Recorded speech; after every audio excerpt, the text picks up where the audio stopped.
আয় আইখানে দাঁড়া। এ ভাই দাঁড়ান দাঁড়ান, বউ বদল। আরে ভাই, আমি তো এমন অফারই খুঁজতেছিলাম। এই সুন্দরী বউটা নিয়ে আমি অতিষ্ঠ হয়ে গেছি। এরকম সাংসারিক একটা বই আমার দরকার। আরে ভাই, এত সুন্দর স্মার্ট বউ, দেখছেন আমার বউর অবস্থা?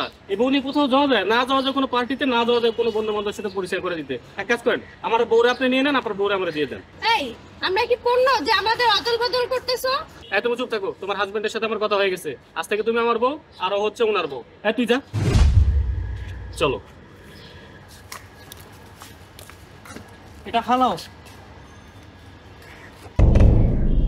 চলো আমার সাথে।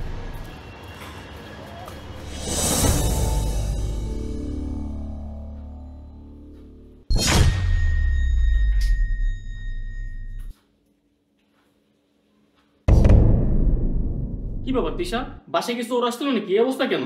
আর আমার ডেবিট কার্ড ক্রেডিট কার্ড থেকে খালি পেমেন্টের মেসেজ আসতেছে, আমি কিন্তু কিছু বুঝতেছি না। আরে বাসায় চোর কেন আসবে? আর তোমার ক্রেডিট কার্ড দিয়ে তো আমি শপিং করছি। দেখো কত সুন্দর একটা ব্যাগ কিনছি, ড্রেসের সাথে ম্যাচিং করে, সুন্দর না? কি, তুমি এতগুলো শপিং করছো? হ্যাঁ করছি তো। তাই বলো তুমি পুরো আমার এক বছরের সেভিং শেষ করে ফেলবা? কেন? স্মার্ট বউ চাও, ওয়েস্টার্ন ড্রেস পরা পছন্দ করো, আর সুন্দরী বউ রাখতে হলে তো একটু টাকা খরচ করতেই হবে, তো এখানে সমস্যা কোথায়? আচ্ছা যাই হোক, বাদ দাও, আমার খুব ক্ষুধা লাগছে, তুমি আমার খেতে দাও। তোমাকে খাবার দেবো কোথা থেকে? আমি তো রান্নাই করি নাই। রান্না করো নাই মানে? তাহলে আমি খাবো কি? কেন, খাবার অনলাইনে অর্ডার করবা? আমারও খুব ক্ষুধা পাইছে। আর না হলে একটা কাজ করো, আমরা ইস্টার্ন প্লাজায় গিয়ে ফুড কোর্টে বসে কিছু খাই আসবো, আর ওইখানে যদি কিছু পছন্দ হয় তাহলে শপিং করে আসবো। না, আমি বাইরে যাবো না, তুমি বাসায় রান্না করবা, তারপর আমি খাবো। আমি রান্না করতে পারবো না, আমি একটা স্মার্ট বউ, আমি কেন রান্না করব? আমার আগের বউটাই ভালো ছিল। এই নাও, তোমার জন্য না আমি সুজির হালুয়া রান্না করছি, তুমি অফিসে নিয়ে খাইও। এই গাইয়া খার, অফিসে কেউ কখনো সুজির হালুয়া খায়? অফিসে খায় বার্গার, পিৎজা, পাস্তা, এইসব। তোর তো এগুলো বানানোর কোনো যোগ্যতা নাই, তোর হালুয়া তুই খা। দেখো, সবসময় তুমি আমার সাথে তো খারাপ ব্যবহার করো কেন? তোর মতো গাইয়ার সাথে যে কথা বলি এই তো বেশি। তোরে আমার দুই চোখে দেখতে মন চায় না। যদি বউ বদলের সিস্টেম থাকতো তাহলে তোরে বদলাই ফেলতাম। আমার তো তোমার ভালোই লাগে না, পারলে তুমি বদলে আনো। কি, তোর এত বড় সাহস তুই আমার মুখে মুখে কথা বলিস?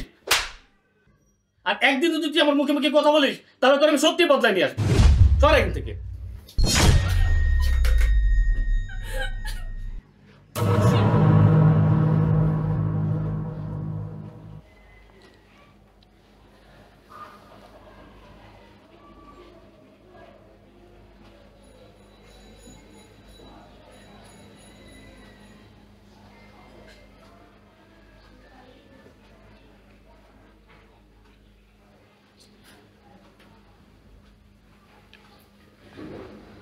আল্লাহ, তুমি আমার স্বামীকে হেদায়েত দান করো। তার প্রতি আমার কোনো অভিযোগ নাই, তাকে সকল বালা মুসিবত থেকে তুমি রক্ষা করো, সকল বিপদ আপদ থেকে তুমি হেফাজতে রাখো।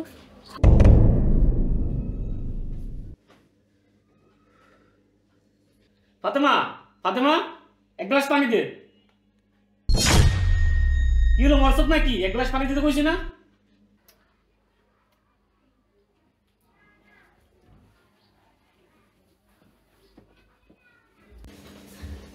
দেখো, এক গ্লাস পানি তো তুমিও নিয়ে খাইতে পারতে, আমি নামাজ পড়তেছিলাম। আমি যদি পানি নিয়ে খাবো তাহলে তোরে রাখছি কেন? তোরে তো আমার দরকার নাই। যে আমার পানি খাতে পারবে আমি তারে নিয়ে আসবো। চল, তোরে আমি আজকে বদলে এই আনবো। বাড়ি থেকে যাবো না, আমার কোথাও নিয়ে যাও না। তোর কোনো কথা আমি শুনবো না, চল আমার সাথে। তোমার থেকে ফাতেমা অনেক ভালো ছিল, আমার জন্য কি না করতো, আমার জন্য সব করতো। তোমার আগের বউ যখন ভালোই ছিল তাহলে তোমার আগের বউকে বদলাইলা কেন? আচ্ছা ঠিক আছে, তুমি তোমার হাজবেন্ডের নাম্বার দাও, আমি আমার বউ নিয়ে আসবো। আচ্ছা ঠিক আছে, আমি তোমার হোয়াটসঅ্যাপে অ্যাড্রেস দিয়ে দিচ্ছি।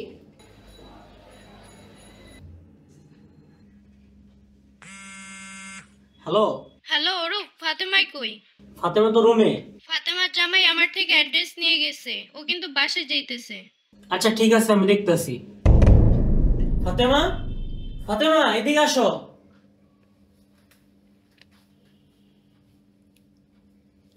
হ্যাঁ বলো। দেখো, আজকে তোমাকে অনেক সুন্দর লাগতেছে। কি রে, তোর এত বড় সাহস, তুই আমার বউর গায়ে হাত দিছিস? ছাড়েন, কে আপনার বউ? ও আমার বউ। ও তোর বউ মানে? ও আমার বউ, আমি আসছি আমার বউরে নিয়ে যেতে। আপনি আপনার বউকে নিতে আসছেন? ওর কাছে শোনেন তো, ও যাবে নাকি? একটা স্ত্রী তার স্বামী থেকে কি চায়? ভালোবাসা। আপনি ওকে কি দিয়েছেন? ও আমার থেকে সবকিছু পেয়েছে। সরি ভাই, আমার ভুল হয়ে গেছে। আপনার বউ আপনি নেন, আমার বউ আমারে দিয়ে দেন। সরি ফাতেমা, আমার ভুল হয়ে গেছে, তুমি আমাকে মাফ করে দাও। এখন চলো আমার সাথে আমার বাসায়। সত্যি তুমি তোমার ভুল বুঝতে পারছো? হ্যাঁ, আমি আমার ভুল বুঝতে পারছি। তাহলে শোনো, এটা আমাদের সাজানো নাটক, আর ওরা আমার বেস্ট ফ্রেন্ড। সেদিন তুমি আমাকে মারার পরে আমি তিশার সাথে ফোনে কথা বলছি। হ্যালো, কিরে ফাতেমা, তোর কি হয়েছে? তুই কান্না করতেছিস কেন? আরে বান্ধবী, বলিস না, বাপ মা কার সাথে বিয়ে দিছে, সারাদিন শুধু কথা শোনাই। আমার নাকি আর ভালো লাগে না, আমার নাকি বদলায় নিয়ে আসবো। আরে এগুলো কি বলস? তুই একজন মেধাবী ছাত্রী, তোর জীবনটা তো এভাবে নষ্ট হইতে পারে না। তোর বাসার অ্যাড্রেস দে, আমরা আসতেছি। আচ্ছা ঠিক আছে। হ্যালো। হ্যালো অরূপ, ফাতেমা আমার ফোন দিয়ে অনেক কান্নাকাটি করতেছে। কেন, কি হয়েছে? ওর জামাই ওর অনেক মারধর করছে, ওর সাথে সংসার করব না, ওরে নাকি বদলায় আনবো। ওর বাসার ঠিকানা দিছে, চল ওর বাসার সামনে যাই। আচ্ছা ঠিক আছে, তুই রেডি হয়ে বের হ, আমি আসতেছি। আমি তোমার সাথে যাব, কিন্তু একটা শর্ত আছে। আমি একজন শিক্ষিত মেয়ে, আমি নিজের পায়ে দাঁড়াইতে চাই। আমি তোমার বাড়িতে বউ হিসেবে যেতে চাই, কাজের মেয়ে হিসেবে না। আচ্ছা ঠিক আছে, আমি তোমার সব শর্তে রাজি। এখন থেকে তুমি যা বলবো আমি তাই শুনবো। চলো।